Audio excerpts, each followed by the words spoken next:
Você tem atendido muitos pacientes com diabetes, Nutri? Como é que você vem conduzindo esses tratamentos? Será que você solicita todos os exames necessários para conseguir monitorar de forma adequada essa doença? É sobre isso que a gente vai falar no vídeo de hoje. Sejam muito bem-vindos ao canal da Escola do Nutricionista. Aqui o nosso papo, como você já sabe, é de nutricionista para nutricionistas, onde eu te entrego semanalmente conteúdos importantes que vão te ajudar a conduzir a sua prática clínica com excelência, para que você entregue sempre os melhores resultados para os seus pacientes. O nosso assunto hoje é diabetes tipo 2, que é o diabetes relacionado à resistência à insulina, à inflamação crônica e à obesidade, que é uma doença crônica de importância mundial, um problema de saúde pública que compromete muito a qualidade de vida das pessoas e tem várias consequências que podem ser devastadoras para a saúde. É uma doença crônica que está relacionada diretamente ao ambiente, ao estilo de vida,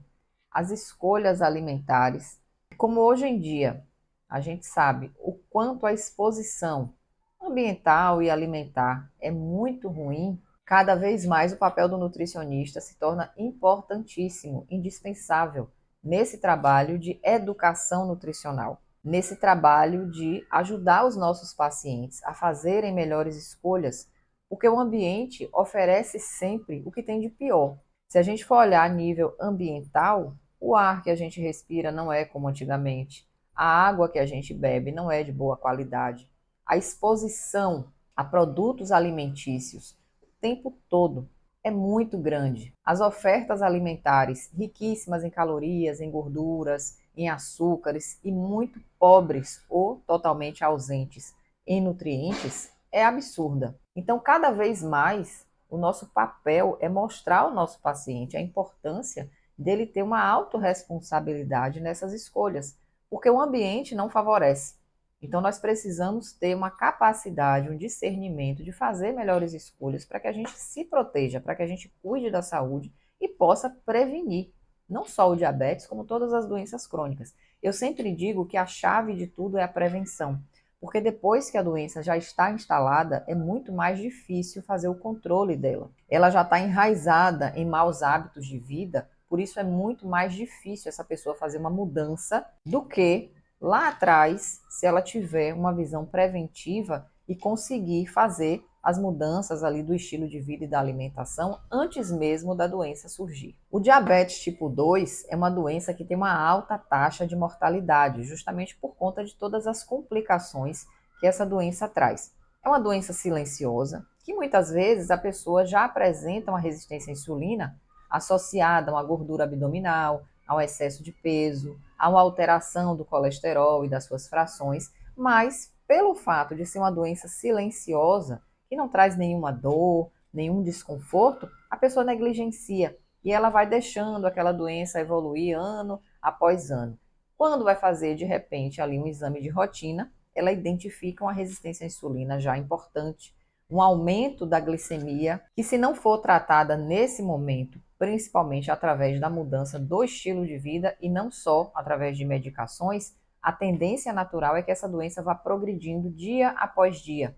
E as complicações que ela traz também são silenciosas e não são complicações fáceis de lidar. Eu vou colocar aqui abaixo na descrição desse vídeo links para outros vídeos que você possa complementar essa informação sobre o diabetes, onde eu falo sobre a inflamação, sobre a resistência à insulina e outros assuntos importantes para que você enriqueça mais o conteúdo desse vídeo aqui. Como eu estava falando, as complicações também não são fáceis e são silenciosas, como problemas renais, cegueira, amputação, problemas neurológicos, todos eles decorrentes de um diabetes que não foi tratado adequadamente. E qual a importância da avaliação dos exames laboratoriais nessa doença? Essa avaliação ela é fundamental, tanto no início, quanto no meio, quanto no caso de complicações futuras. Porque os exames laboratoriais, eles podem identificar a doença ainda no seu início, permitindo que se faça todo o tratamento necessário para sanar essa doença logo no início. Eles também vão funcionar muito bem no decorrer do tratamento, se esse paciente já tem o diabetes há algum tempo e ele vem tratando com medicações, vem tratando pelas mudanças alimentares, esses exames laboratoriais vão ser importantes para fazer o monitoramento. Porque se o nutricionista traçou ali uma conduta nutricional e quer entender, quer visualizar os efeitos positivos da adesão do paciente a essa mudança, ele precisa monitorar isso através dos exames. Não tem outra forma objetiva de identificar essa melhora. Através dos exames laboratoriais, ele consegue comparar a situação do paciente atual com a situação passada e verificar se a mudança alimentar, se o uso dos suplementos, das formulações,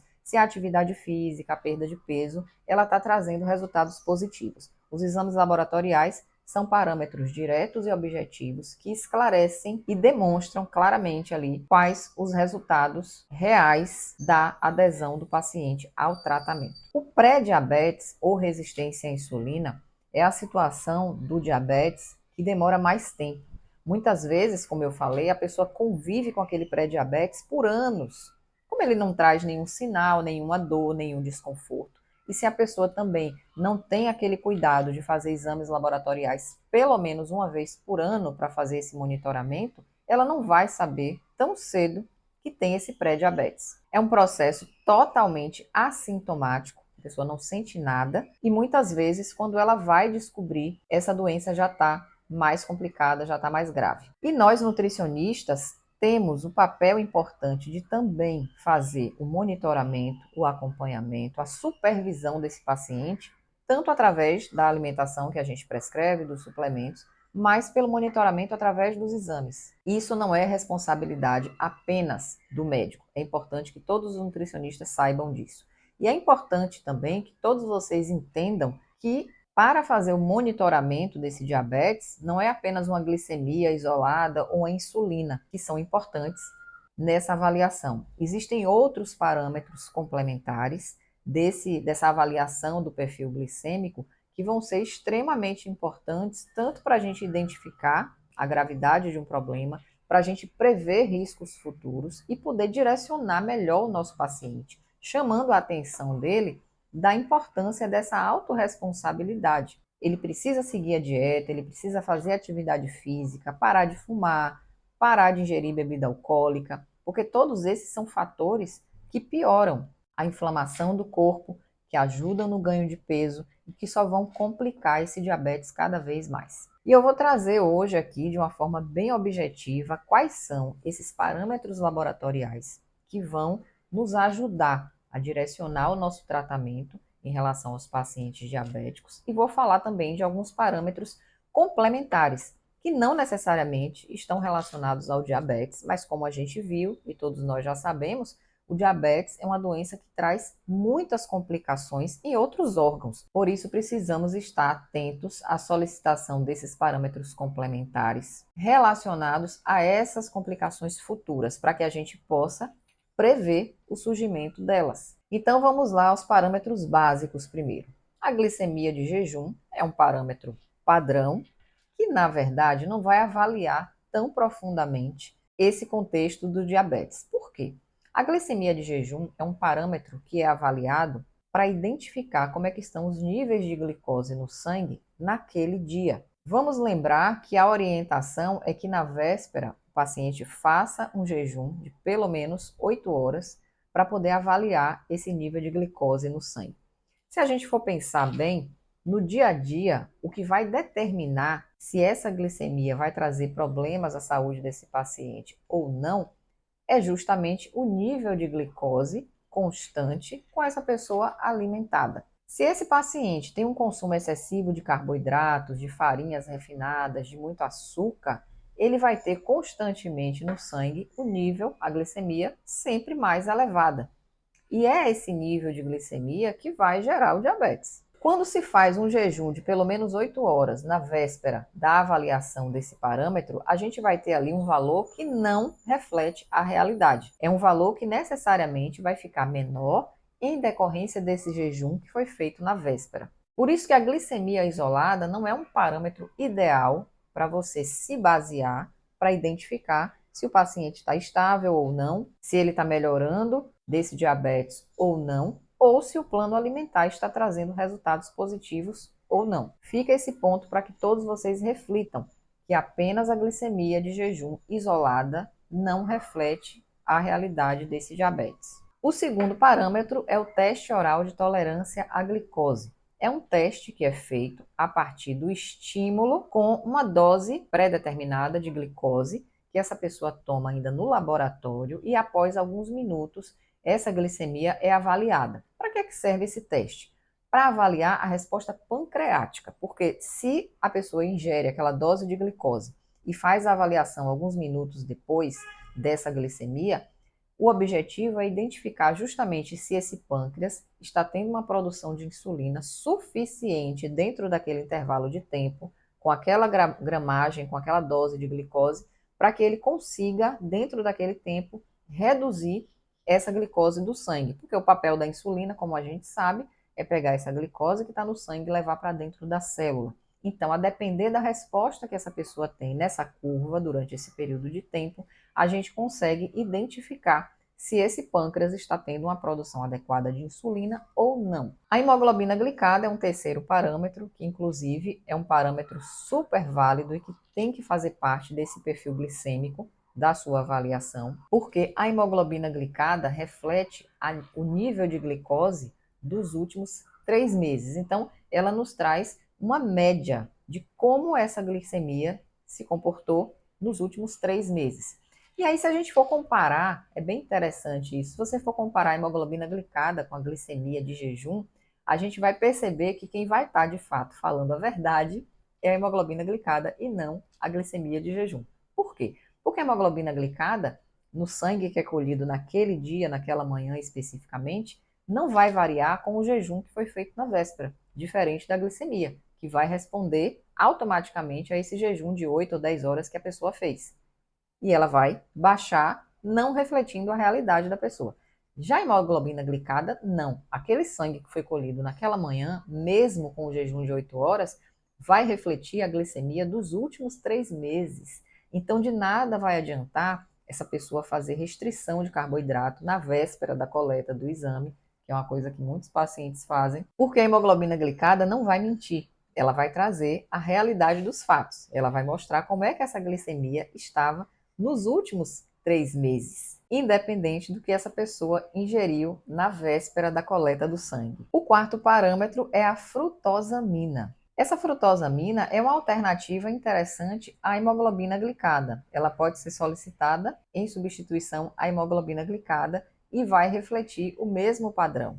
O quinto parâmetro é a albumina glicada, que também pode substituir a hemoglobina glicada fazendo essa mesma avaliação. E quais seriam os exames complementares que todo nutricionista também precisa ficar atento e solicitar em algum momento do acompanhamento desse paciente? De preferência, quanto antes melhor. Por quê?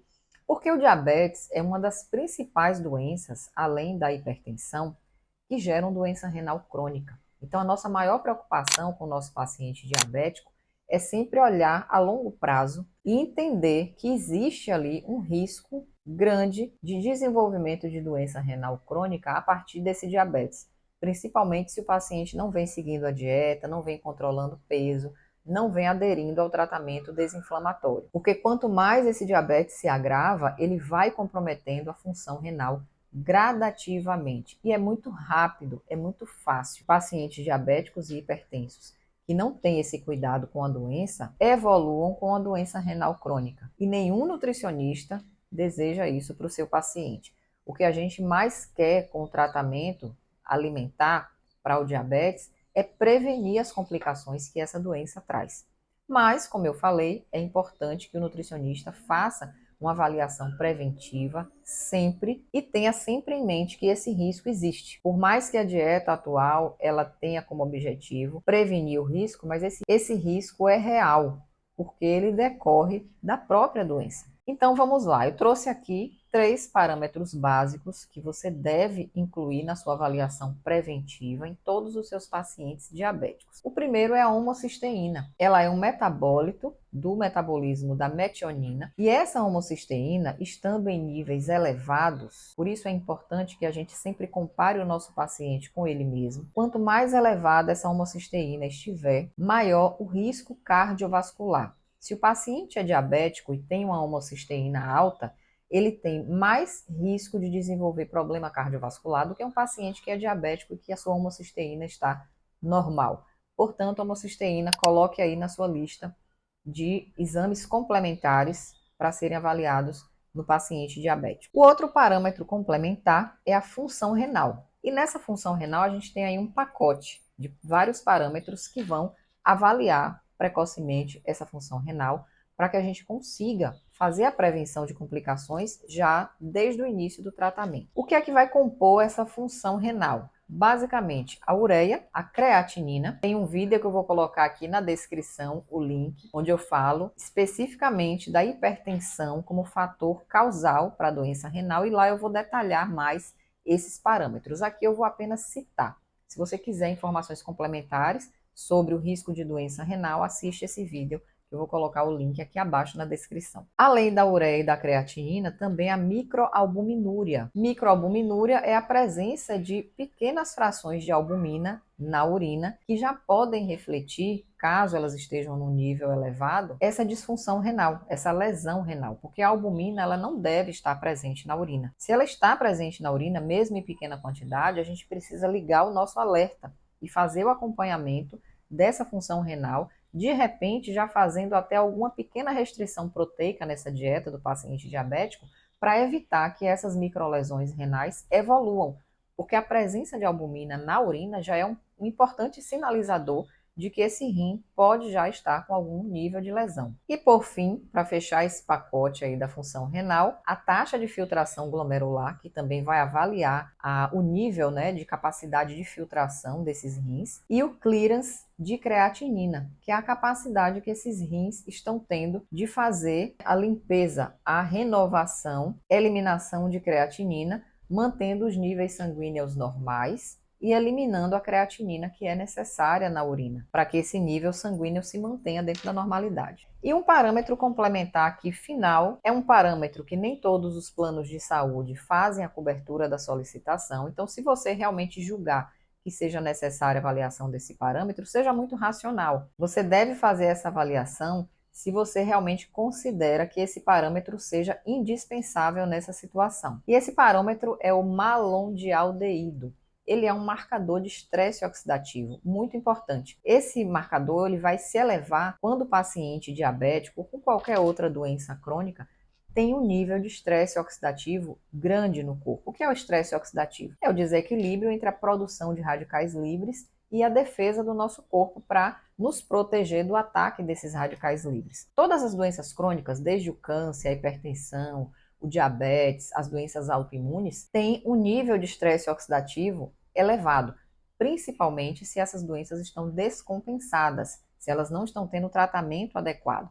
Então, esse marcador malondialdeído talvez seja importante para que você entenda qual é o nível de estresse oxidativo que o seu paciente está tendo no momento. Se você garante que o paciente está seguindo a dieta antioxidante, anti-inflamatória, se ele realmente está perdendo peso, está reduzindo o percentual de gordura, se ele parou de fumar, parou de beber, está fazendo atividade física regular, está gerenciando o estresse e os outros parâmetros de laboratório estão dentro da normalidade, estão se equilibrando no decorrer do tempo, talvez a solicitação do malondialdeído não seja tão necessária assim. Mas fica aí essa sugestão de mais um parâmetro complementar que você pode incluir na sua lista de exames para esses pacientes que têm doença crônica, principalmente o diabetes. É uma doença em que o processo de estresse oxidativo é muito importante e esse estresse oxidativo é o que muitas vezes mantém a doença ativa. Enquanto a gente não combate, não equilibra esse processo de estresse oxidativo, a doença não compensa. Portanto, o malondialdeído entra como um fator aí, como um parâmetro complementar para que você inclua na sua lista e faça a solicitação naqueles casos em que você julgue necessário. Eu espero que o conteúdo do vídeo de hoje tenha te ajudado a direcionar melhor os seus atendimentos. E você considere esses critérios que foram falados no vídeo de hoje na hora de atender os seus pacientes diabéticos. Peço a você que curta, compartilhe esse vídeo com quem precisa saber mais. Se inscreva no canal, isso é muito importante para o crescimento do canal. É importante porque isso vai ajudar a fazer com que os vídeos aqui da Escola do Nutricionista cheguem a mais nutricionistas e possa contribuir na capacitação desses profissionais para que eles tornem o atendimento de excelência e entreguem os melhores resultados para os seus pacientes. A gente se vê no próximo vídeo.